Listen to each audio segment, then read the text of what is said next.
My name is Marianne Ellery, and I am 63 years old. For most of my adult life, I believed stability was something you built brick by brick, quietly and steadily, just like the old craftsman home I restored with my own hands. I've always been a woman of patience, structure, and a fondness for quiet mornings. My husband, Thomas, used to call me boringly dependable, but he'd say it with a smile that softened the edge. Or at least, he used to. When you reach my age, people assume your life is slowing down. But I found that the older I got, the more sharply I noticed the hairline cracks in the world around me. Little fractures in trust, in routine, in the people you think you know. My life, in those days, was unremarkable in the most comfortable of ways.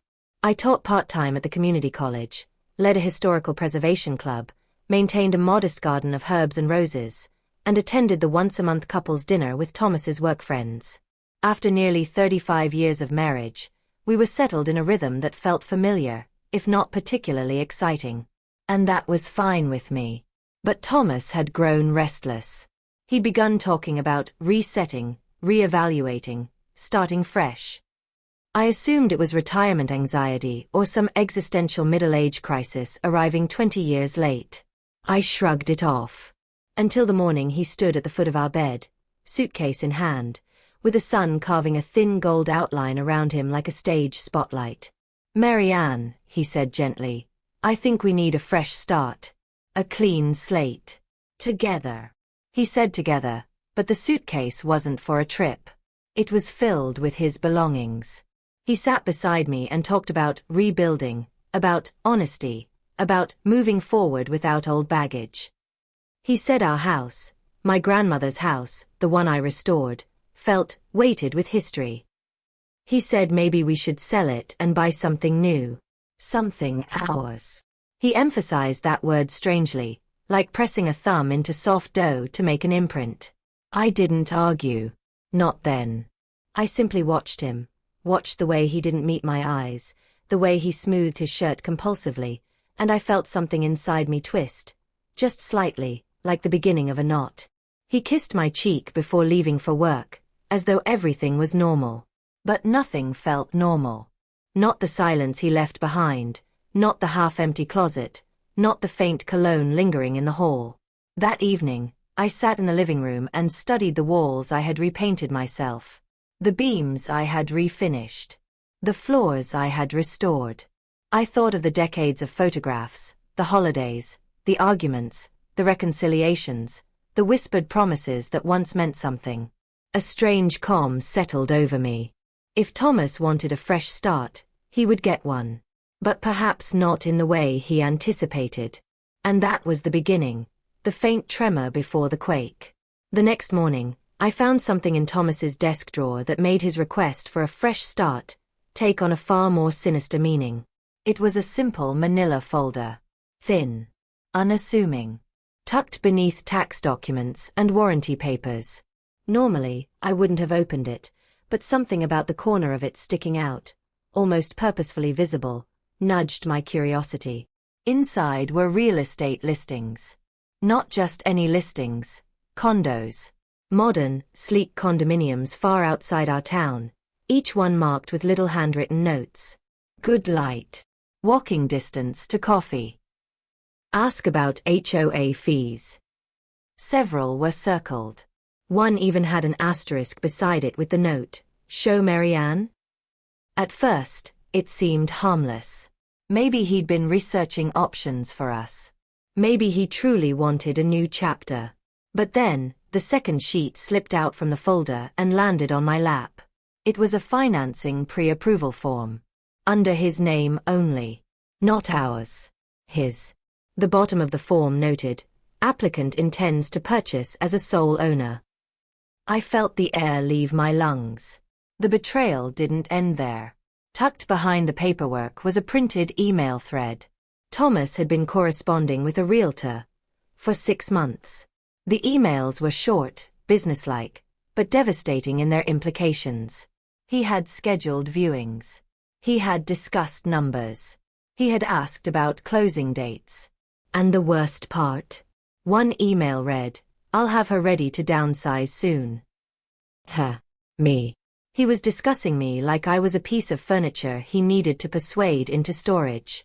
My hands trembled, but not with fear. With an eerie kind of clarity. The shock wasn't just the deception, it was the strategy behind it. He wanted to sell my grandmother's house, take the money, buy a new place under his name, and leave me with nothing. A fresh start that benefited him alone. My knees felt weak. I steadied myself against the desk. All at once, 35 years of marriage reframed themselves. The late nights at work. The sudden gym obsession. The new clothing. The secrecy about his phone. His newfound fixation on decluttering and moving forward. I sank into the desk chair, the folder limp in my hand. Of course, my first instinct was heartbreak. But heartbreak shifted, hardened, cooled, until what was left was simply resolve. I wouldn't confront him. Not yet. Not without understanding the full picture. That evening, Thomas came home whistling. He kissed my forehead and said he'd been thinking about future plans. He spoke about selling the house as though it were an inevitability, as though he'd already decided the trajectory of my life. I smiled. I nodded. I asked gentle questions. I played the role of the agreeable, aging wife who didn't suspect a thing. But deep down, I had already stepped onto a different path. A quieter path. One lined with truth and preparation. He wasn't the only one capable of making plans. The next day, I received a phone call from someone who unknowingly confirmed the deepest betrayal of all.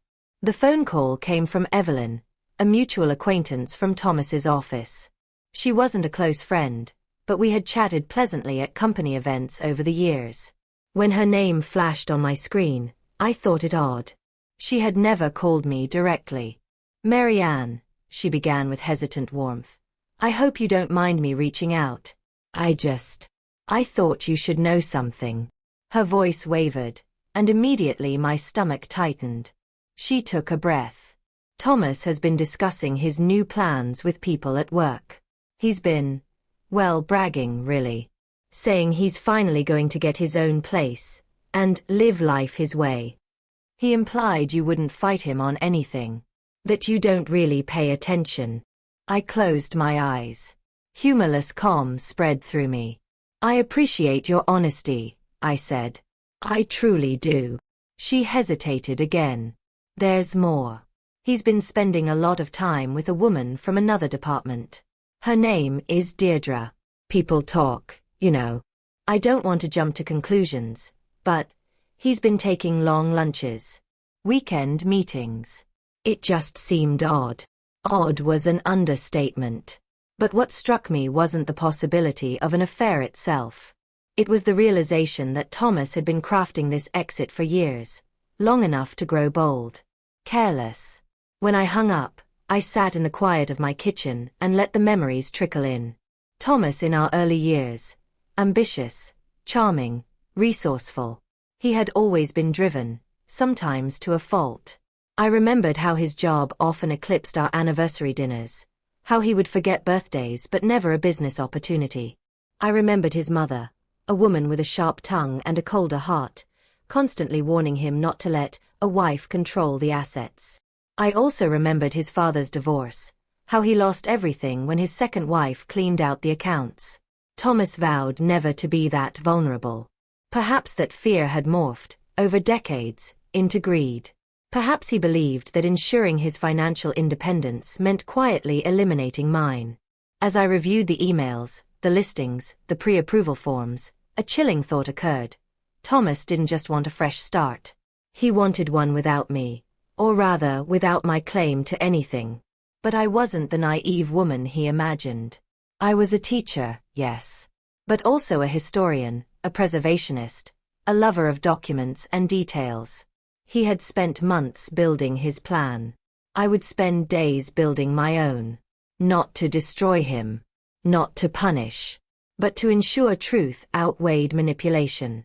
Because if he wanted a future that didn't include me, he would get one. Just not the way he envisioned.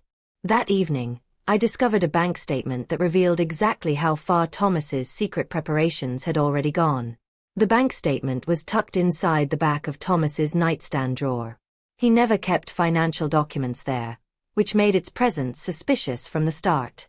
The statement was from an account I didn't recognize, a secondary checking account under Thomas's name alone. The balance was substantial. More than substantial. He had been funneling money from our joint account into his private one for at least 2 years. Slowly. Quietly. Strategic transfers disguised as tax withholdings, insurance adjustments, and maintenance fees. Each small enough to escape obvious notice, but cumulatively, the total was devastating.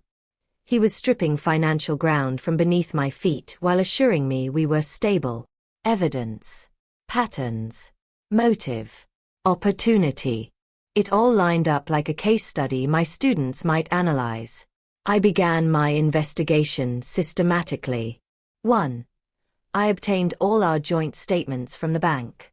Months of transfers corroborated the slow siphoning. 2. I reviewed the deed to my grandmother's house.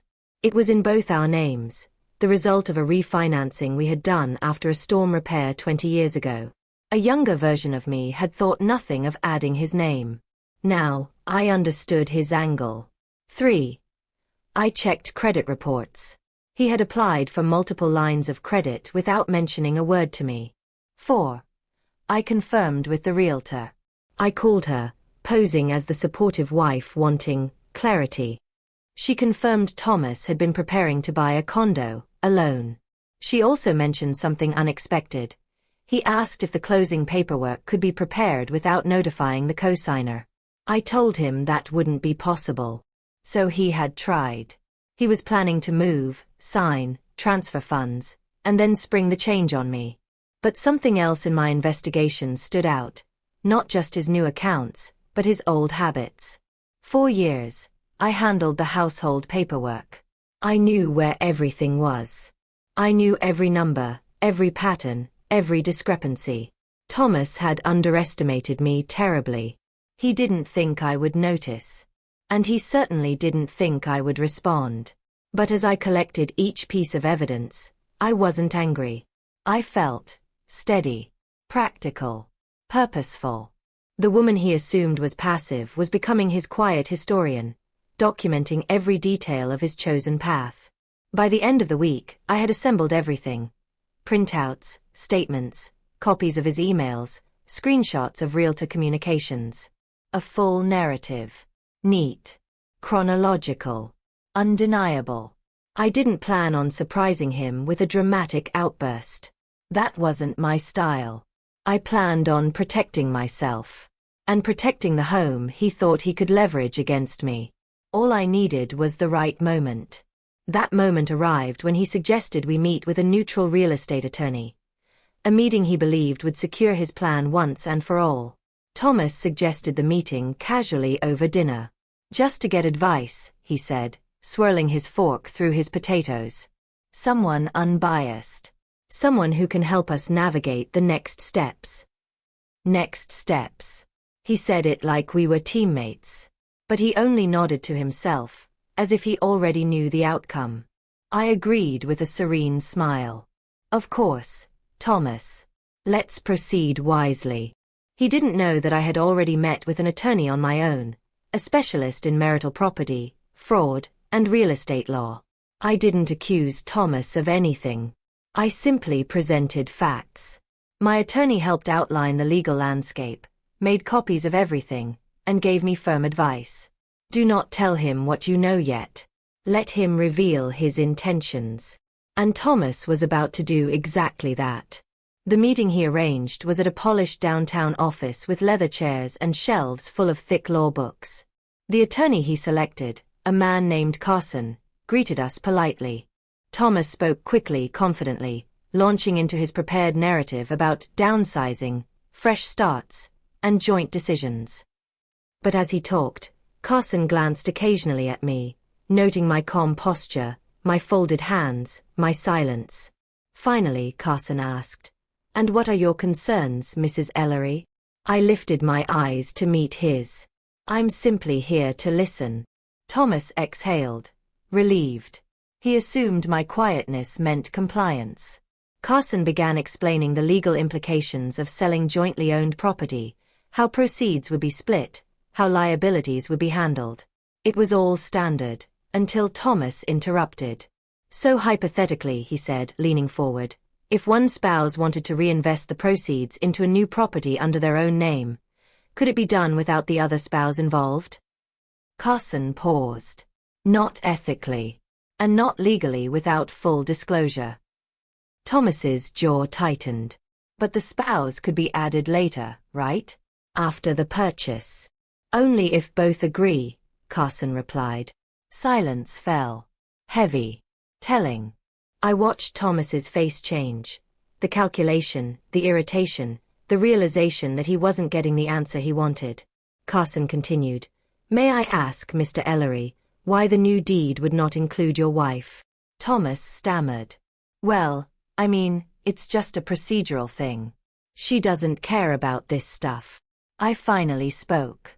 I care very much, Thomas. He glanced at me, startled. Carson sensed tension and politely excused himself to give us privacy. Thomas turned to me, his voice low. Marianne, don't start. Please. Let's just handle this efficiently. Efficiently, I repeated softly. You mean without me? His cheeks flushed. You're blowing this out of proportion. I opened my purse. Removed the folder I'd been assembling for a week. Set it gently on the polished table. His face drained of color. Inside that folder was every bank transfer, every email, every listing, every financial discrepancy. I didn't say a word. Not yet. He opened it with trembling hands. The truth unfolded, page by page, silently, like a confession written in ink. And in that moment, watching him realize that I knew everything, I felt no rage. Only clarity. Because the time for silence was ending. When he finally looked up from the evidence, his next words revealed a lie deeper than anything I had uncovered so far. His voice cracked. Marianne, I can explain. Explain. The favorite word of the guilty. I kept my tone steady. Then go ahead. He ran his hands through his hair, pacing slightly. I wasn't going to leave you with nothing. The condo was just transitional. A place to stabilize finances if things didn't work out between us. I tilted my head. Finances? Or your relationship with Deirdre? He froze. A long, brittle silence filled the room. I'm not Marianne, there's nothing romantic happening, he insisted, but his voice betrayed him. She's just someone who listens. Someone who understands the pressure I'm under. I held his gaze. And someone you take to lunch 3 times a week. His shoulders sagged. The denial crumbled. I felt trapped, he muttered. You're so independent. So self-sufficient. I never felt like I had space in this house. Your house. Your rules. Your projects. I wanted something that was mine. Ah, there it was. The root of it all. This was never just about a house, I said quietly. He didn't answer. I opened the folder again, flipping to the bank transfers. You were preparing to financially isolate me. This wasn't impulsive, Thomas. You planned it. Carefully. He swallowed hard. I didn't think you'd notice. I know, I replied. You've underestimated me for years. He slumped into his chair, covering his face with his hands. For a moment, I felt a flicker of sadness. For the man he once was. For the partnership we once shared. But then I remembered the lies. The secrecy. The months of manipulation. I reached into my purse again and placed a second document on the table. A notarized statement from my own attorney, confirming the transfer I had made 2 days prior. Thomas stared at it. What is that? I refinanced the house, I said. Removed you from the deed. He jolted upright. You what? The house is now in my name alone. Legally. Fully. Permanently. You can't do that, he spat. I already did. He grabbed the document, scanning it with frantic disbelief. Everything was in order.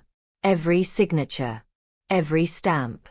Every line confirming what he never imagined I would do. You blindsided me, he whispered. I let out a slow breath. I protected myself. You were planning to take the proceeds of this house and start over without me. I simply gave you what you wanted, a fresh start. He looked at me as if seeing me for the first time. This wasn't the soft-spoken wife he assumed would crumble under pressure. This was a woman reclaiming her dignity, her history, her home. He opened his mouth, but no words came. I gathered my documents calmly. Thomas, I said, pausing at the door, this wasn't revenge. This was balance. But the consequences of his actions were only beginning. Because later that night, he made a demand that forced me to take the final step towards severing our life together completely. When Thomas came home that night, his entire demeanor had changed. The arrogance was gone, replaced by panic. Real panic. He followed me into the kitchen. We need to talk. I continued cutting vegetables for dinner. We already did. No, he insisted, voice trembling. You can't do this. You can't just take the house. It was already mine, Thomas, I reminded him softly. He slammed his hand against the counter, not in a threatening way, but in the desperation of a man who had run out of strategies. I put money into this place. Years. Effort. Don't I deserve something? I set down my knife deliberately. You siphoned far more out of our joint account than you ever put into this home. He winced as though struck. I reached for the binder I'd organized earlier, the breakdown of contributions, transfers, documentation of assets. Legally, ethically, and practically, you have taken more than enough. He sank onto a stool. So that's it. You're just walking away from 35 years. No, I said gently. I'm walking away from who you've become. He buried his face in his hands. I don't know how to start over. I looked at him for a long moment. That was your choice. The next day, my attorney filed for a legal separation, with a division of assets reflecting the documented financial misconduct.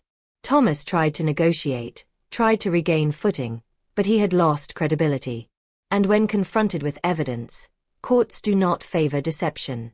His private bank account was examined. His transfers catalogued. His attempts at concealed ownership of a new property were noted in the proceedings. It didn't matter if he intended to leave me immediately or simply prepare the option. The documented intent was enough. In the end, Thomas kept his retirement accounts and personal belongings. But the house, my grandmother's home, remained mine entirely. The irony, of course, was that he now needed a place to live. He ended up renting a modest apartment near his office, far from the sleek condos he once circled in his private research. He told his co-workers he and I were working through things. But people in offices are not blind. They had already seen his plans writ clear in his own behavior. The woman he'd trusted at work, the one he spent long lunches with, kept her distance once his situation grew public. Nothing official had ever happened between them, but emotional betrayals can create deep illusions. Those illusions shattered quickly. Friends took sides quietly. Family did too. But most simply watched with a mixture of sympathy and astonishment. As for me, I felt neither triumphant nor heartbroken. Only relieved. I tended my garden. I resumed my part-time teaching. I invited friends over for tea again. Slowly, my home felt like mine again. Steady, honest, peaceful. But closure wasn't complete. Not until I spoke the final truths aloud. And I did exactly that when Thomas showed up on my doorstep one last time, asking for something I never expected. It was a Sunday morning when Thomas arrived. I was watering the rosemary by the back steps when I heard the hesitant knock. He looked older. Smaller somehow. Not because of age, but because the scaffolding of his plans had fallen away. "Marianne," he said quietly. "Can we talk?" I nodded and motioned for him to sit on the porch bench. He took a breath. I'm not here to fight. I'm here to apologize. I handled everything wrong. I hurt you. I lied. I made plans without you. I see it all clearly now. I waited. He stared out across the yard. I thought I was preventing being taken advantage of. My whole life, I watched men lose everything in marriage. My father, my uncle. I thought I needed to protect myself. At my expense, I said gently. Yes, he whispered. At your expense. Silence settled again, softer this time. Do you hate me? He asked. I shook my head. No, Thomas. I don't hate you. But I can't trust you. And trust is the foundation of everything. He nodded slowly. His eyes glistened. What do you want from me? I asked. He hesitated. Just closure, I suppose. I folded my hands in my lap. Thomas, you said you wanted a fresh start. And you'll have one. Truly. But starting fresh doesn't just mean changing your environment. It means changing your intentions. He let out a long, shaky exhale. I know. I offered a small smile. We will be civil. We will be respectful. But our paths are separate now. Not out of punishment, but out of honesty. He nodded, stood, and lingered for a moment. Then he turned and walked down the steps, disappearing down the sidewalk. I watched him go without anger, without regret. Not because the years didn't matter, they did. But because truth had finally settled between us, quiet and steady. And my life, at 63, felt open again. Not in the chaotic sense, but in the serene sense of someone who protected her own dignity without raising her voice. Ethical revenge isn't about causing pain. It's about reclaiming balance, reclaiming truth, reclaiming yourself. As I closed the door and returned to my garden, I felt the soft warmth of sunlight settling across my shoulders. My fresh start had already begun. And now, I share this story with you as a reminder. Protect your peace. Trust your instincts. Document everything. And when someone shows you who they are, don't fear standing calmly in your truth. If you were in my shoes, what would you have done? I'd love to hear your thoughts.